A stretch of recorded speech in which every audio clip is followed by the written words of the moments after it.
Hello, ഇന്നത്തെ കഥയിലേക്ക് എല്ലാവർക്കും സ്വാഗതം. ചാനൽ ആദ്യമായിട്ട് കാണുന്നവരാണെങ്കിൽ ഒന്ന് സബ്സ്ക്രൈബ് ചെയ്തിട്ട് ലൈക്ക് ചെയ്യണേ. അങ്ങനെ ഗീതവും ഗോവിന്ദും തമ്മിലുള്ളൊരു നല്ല കെമിസ്ട്രിയാണ് ഇപ്പോൾ വർക്കൗട്ട് ആയിക്കൊണ്ടിരിക്കുന്നത്. കാരണം ഗോവിന്ദ് കുളിക്കാൻ പോകുന്ന സമയത്ത് ഗീതുവിനെ പിടിച്ച് തള്ളി കൂടെ കൂട്ടാനൊക്കെ ശ്രമിക്കുന്നുണ്ട്. അവരുടെ റൊമാൻറ്റിക് ആയിട്ടുള്ള നിമിഷങ്ങൾ. ആ സമയത്താണ് ഗീതുവിൻ്റെ ഫോണിലേക്ക് ഒരു കോള് വരുന്നത്. ഗീതു എടുത്തു നോക്കുന്ന സമയത്ത് അവളുടെ അമ്മയുടെ കോളാണ്. ആ സമയത്ത് വളരെ വെപ്രാളത്തോടു കൂടിയാണ് വിലാസിനി സംസാരിക്കുന്നത്. അടുത്ത് തന്നെ ഭദ്രനും നിൽക്കുന്നുണ്ട്. ആ സമയത്ത് കരഞ്ഞുകൊണ്ട് വിലാസിനി പറയാണ്, മോളെ, നമ്മുടെ വിനോദിൻ്റെ കാറ് പോലീസ് പിടിച്ചു. പോലീസ് പിടിക്കാനോ? എന്തിന്? ഗീതു ഞെട്ടിക്കൊണ്ട് ചോദിക്കുകയാണ്. അതിൽ മയക്കുമരുന്നുണ്ടായിരുന്നു പോലും.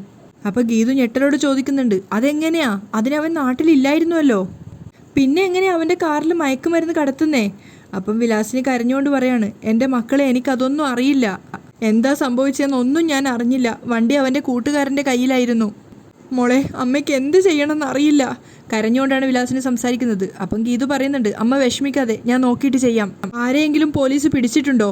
ഗീതു ചോദിക്കുകയാണ്. അപ്പം ഭദ്രനാണ് മറുപടി പറയുന്നത്, മോളെ, പോലീസ് വണ്ടി തടഞ്ഞപ്പോൾ വണ്ടിയിലുണ്ടായിരുന്നവർ ഓടി രക്ഷപ്പെട്ടു. ആരെയും പിടിക്കാൻ പറ്റിയിട്ടില്ല. ആരൊക്കെയായിരുന്നു വണ്ടിയിലുണ്ടായിരുന്നത് എന്ന് ഞങ്ങൾക്ക് അറിയാൻ പറ്റിയിട്ടില്ല. പോലീസിന് അറിയാവുന്നത് കാറിൻ്റെ ഓണർ വിനോദാണെന്ന് മാത്രമാണ്. അപ്പോൾ ഗീതു പറയുന്നുണ്ട്, വിനോദ് സ്ഥലത്തില്ലായിരുന്നു എന്ന് നമുക്ക് തെളിയിക്കാൻ പറ്റുമല്ലോ. പിന്നെ വണ്ടിയിലുണ്ടായിരുന്നവരെ പോലീസ് കണ്ടുപിടിച്ചോളും. ഏതായാലും ഞാൻ കണ്ണേട്ടനോടൊന്ന് സംസാരിച്ചിട്ട് തിരിച്ചു വിളിക്കാം. ശരി മോളെ. അവർ കോള് കട്ട് ചെയ്യാണ്. ഗീതു ഗോവിന്ദിൻ്റെ ബാത്റൂമിൻ്റെ വാതിലിൽ പോയി തട്ടിയായി ശക്തിയായിട്ട് വിളിക്കുകയാണ്, കണ്ണേട്ട വാതിൽ തുറന്നേ. അപ്പോൾ ഗോവിന്ദ് ചിരിച്ചുകൊണ്ടാണ് വാതിൽ തുറക്കുന്നത്. നീ വരുമായിരുന്നു, എനിക്ക് അറിയായിരുന്നേ കൊച്ചു കള്ളി എന്നൊക്കെ പറഞ്ഞ് ഗോവിന്ദ് തുറക്കുമ്പോഴേക്കും ഗീതുവിൻ്റെ മുഖം ആകെ പതർച്ചയിലാണുള്ളത്. അവൾ ടെൻഷനോടെ കരഞ്ഞുകൊണ്ടിരിക്കുകയാണ്. എന്തു പറ്റി? ഗോവിന്ദ് ടെൻഷനോട് ചോദിക്കുകയാണ്. അത് പിന്നെ വിനോദിൻ്റെ കാറ് പോലീസ് പിടിച്ചു. അതിനുശേഷം അമ്മ പറഞ്ഞ കാര്യങ്ങളൊക്കെ ഗോവിന്ദിന് പറഞ്ഞു കൊടുക്കുകയാണ്.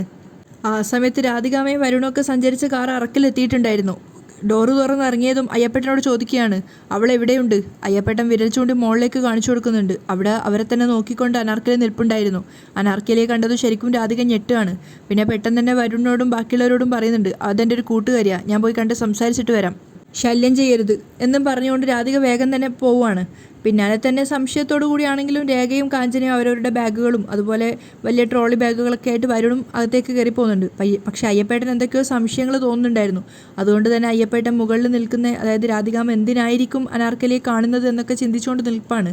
ആ സമയത്ത് റൂം വെക്കേറ്റ് ചെയ്തിട്ട് ഗീതുവും ഗോവിന്ദും കൂടെ നാട്ടിലേക്ക് പുറപ്പെട്ടിട്ടുണ്ട്.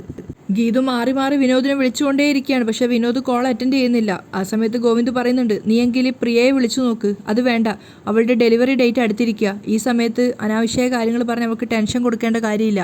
എങ്ങനെയാണെങ്കിലും അവൾ അറിയാതിരിക്കില്ലല്ലോ. അപ്പം ഗീതു പറയുന്നുണ്ട്, തൽക്കാലം പ്രശ്നം എന്താണെന്ന് പ്രിയ അറിയണ്ട, സാവകാശം പറഞ്ഞ് ബോധ്യപ്പെടുത്താം. എന്തായാലും നീ കയറ്, നമുക്ക് വീട്ടിലേക്ക് പോവാം. അങ്ങനെ രണ്ടുപേരും കൂടി അവിടുന്ന് യാത്ര തിരിക്കുകയാണ്. അതേസമയം രാധികാമ്മ അനാർക്കലിയുടെ അരികിലേക്ക് മുകളിൽ എത്തിയിട്ടുണ്ടായിരുന്നു. രാധികാമ്മ ദേഷ്യത്തോടെയാണ് അനാർക്കലിയോട് സംസാരിക്കുന്നത്. നീ കൃത്യമായിട്ട് കളിച്ചു അല്ലേ? എൻ്റെ കുടുംബത്തെ തന്നെ ഉപയോഗിച്ച് എന്നെ ബ്ലാക്ക് മെയിൽ ചെയ്തു. അത് കേട്ട് അനാർക്കലി പൊട്ടിച്ചിരിക്കുകയാണ്.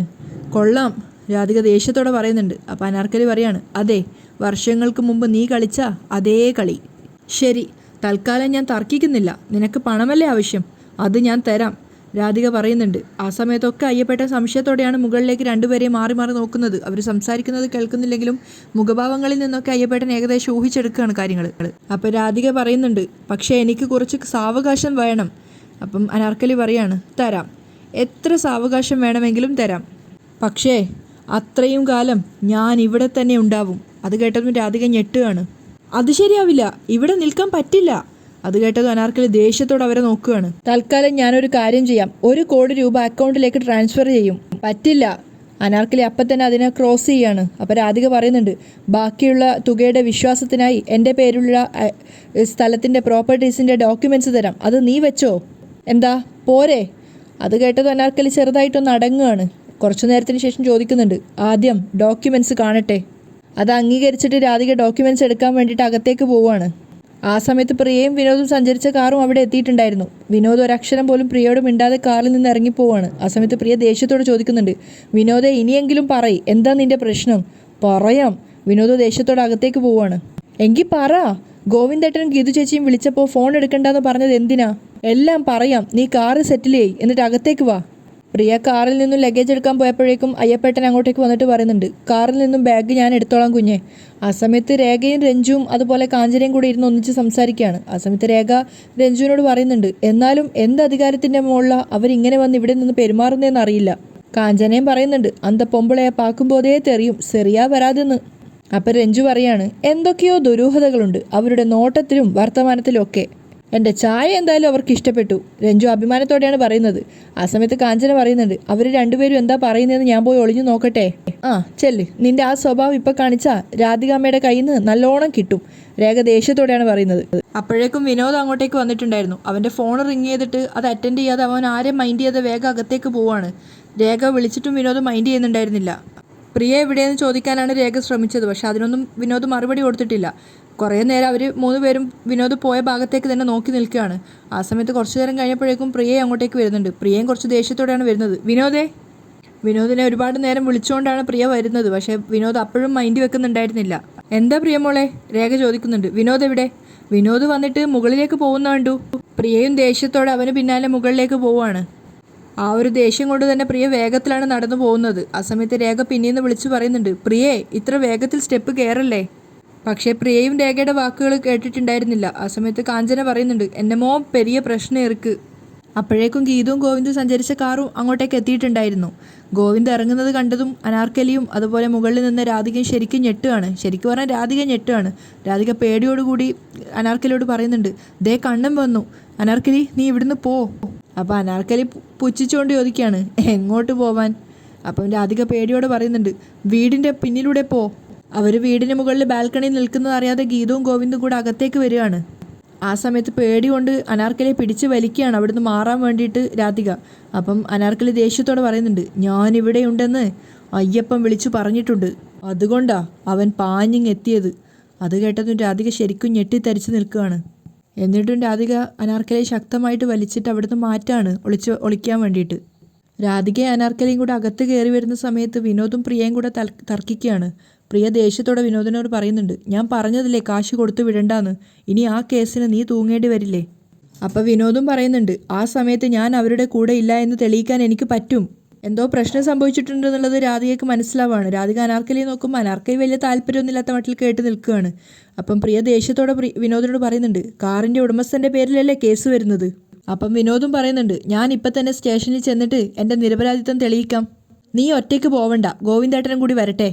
ഇനി കാത്തു നിന്നാ പോലീസുകാർ എന്നെ തേടി ഇങ്ങോട്ടേക്ക് വരും. ഞാനുണ്ടാക്കിയ പ്രശ്നം ഞാൻ തന്നെ തീർത്തോളാം, ഗോവിന്ദേട്ടൻ്റെ ആവശ്യമില്ല. വിനോദ് അവളോട് തട്ടിക്കയറുകയാണ്.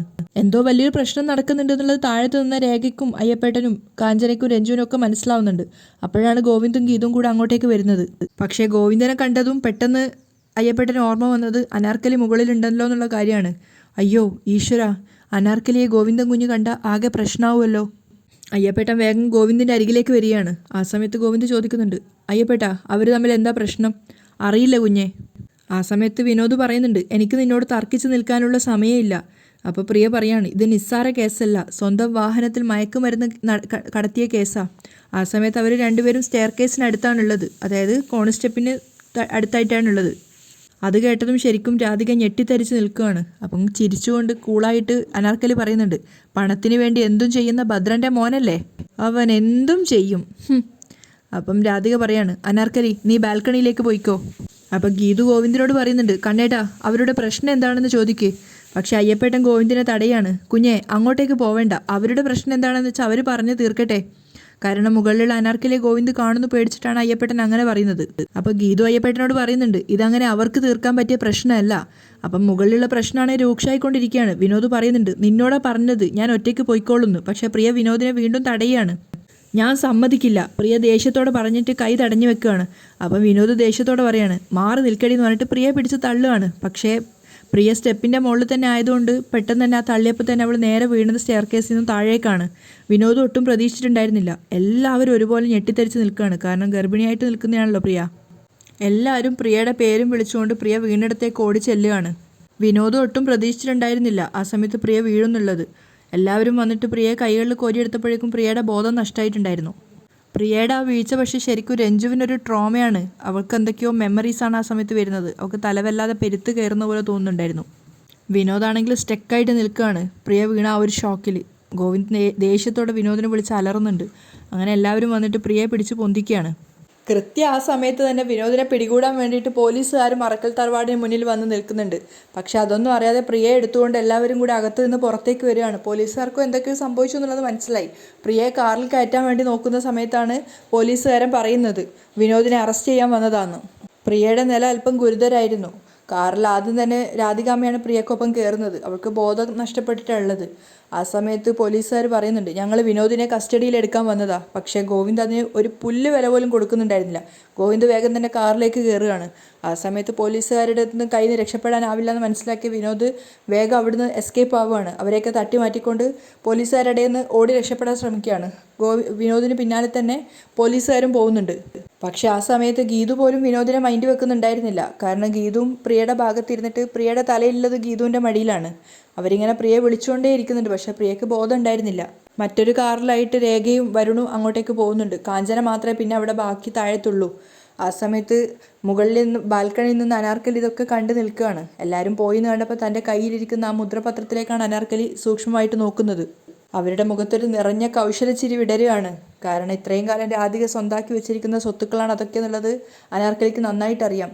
പക്ഷെ അതേസമയം എല്ലാവരും അവിടെ നിന്ന് പോയെങ്കിലും രഞ്ജുവിൻ്റെ അവസ്ഥ കുറച്ച് ഗുരുതരായിരുന്നു. കാരണം അവളുടെ തലക്കകത്ത് ഇങ്ങനെ എന്തൊക്കെയോ സംഭവിച്ചുകൊണ്ടിരിക്കുകയാണ്. പൊതുവേ രഞ്ജുവിന് എന്തെങ്കിലും കണ്ടു കഴിഞ്ഞാൽ ആ ഒരു ട്രോമ പോലെ തോന്നുന്നതാണ്. ഒന്നാമത് ഈ ഒരു പ്രിയ വീഴുന്ന ആ ഒരു രംഗമൊക്കെ രഞ്ജുവിൻ്റെ മനസ്സിലിങ്ങനെ ആവർത്തിച്ച് വന്നുകൊണ്ടേ ഇരിക്കുകയാണ്. പ്രിയ അവിടുന്ന് നിലത്തേക്ക് വീണതും അതൊക്കെ ഇങ്ങനെ ഓർത്തോർത്ത് രഞ്ജുവിൻ്റെ തല ഇങ്ങനെ പൊട്ടിത്തെറിക്കുന്ന പോലെയൊക്കെ തോന്നി. അവൾക്ക് എന്തൊക്കെയോ ശ്വാസം മുട്ടുന്ന പോലെയൊക്കെ ഫീൽ ചെയ്യുകയാണ്. ആ സമയത്ത് കാഞ്ചന വന്നിട്ട് അവളെ ഹെൽപ്പ് ചെയ്യാൻ നോക്കുന്നുണ്ട്. എന്ത് പറ്റിയെന്നൊക്കെ ചോദിക്കുന്നുണ്ട്. പക്ഷേ കാഞ്ചനയോടൊന്നും മറുപടി പറയാൻ പറ്റിയ അവസ്ഥയിലായിരുന്നില്ല രഞ്ജു ഉണ്ടായിരുന്നത്. അപ്പോഴാണ് സ്റ്റെയർ കേസ് ഇറങ്ങിക്കൊണ്ട് അങ്ങോട്ടേക്ക് അനാർക്കലി വന്നിട്ടുണ്ടായിരുന്നത്. അനാർക്കലി രഞ്ജുവിനെ ഭയങ്കര വാത്സല്യത്തോടെയും സ്നേഹത്തോടെയാണ് നോക്കിക്കൊണ്ടിരിക്കുന്നത്. എന്തോ അവർക്കൊരു വല്ലാത്തൊരു ഇഷ്ടം തോന്നിയിട്ടുണ്ടായിരുന്നു രഞ്ജുവിനോട്. അങ്ങനെ രഞ്ജുവിൻ്റെ തലയിൽ ഇങ്ങനെ മെല്ലെ തലോടിക്കൊണ്ടിരിക്കുകയാണ്. അതായത് അവൾക്കെന്തോ അപകടം സംഭവിച്ചപ്പോൾ അതൊരു വിഷമമായി എന്നുള്ള രീതിയിൽ ഇങ്ങനെ തലോടിക്കൊണ്ടിരിക്കുകയാണ്. അത് കാഞ്ചനക്കാണെങ്കിലും രഞ്ജുവിനാണെങ്കിലും ആ ഒരു സമയത്ത് പോലും ഒരു അതിശയമായിട്ട് തോന്നുന്നുണ്ട്. കാരണം യാതൊരു പരിചയമില്ലാത്തൊരു സ്ത്രീ അങ്ങനെ പെരുമാറുന്നത് കണ്ടിട്ട്. അതിനുശേഷം കൂടുതലൊന്നും സംസാരിക്കാൻ നിൽക്കാതെ അനാർക്കലി അവിടെ നിന്ന് ഇറങ്ങി പോവുകയാണ്. പക്ഷെ അപ്പോഴേക്കും രഞ്ജുവിന് വീണ്ടും തീരെ വയ്യാതാവുന്നുണ്ട്. ഒരു ശ്വാസം മുട്ടൽ പോലെയൊക്കെ ഫീൽ ചെയ്യാണ്. എന്തൊക്കെയോ ഒരു ഭയങ്കര പേടിയൊക്കെ പോലെ തോന്നുകയാണ് രഞ്ജുവിന്. അവിടെയാണ് ഇന്നത്തെ എപ്പിസോഡ് വൈൻഡപ്പ് ചെയ്യുന്നത്.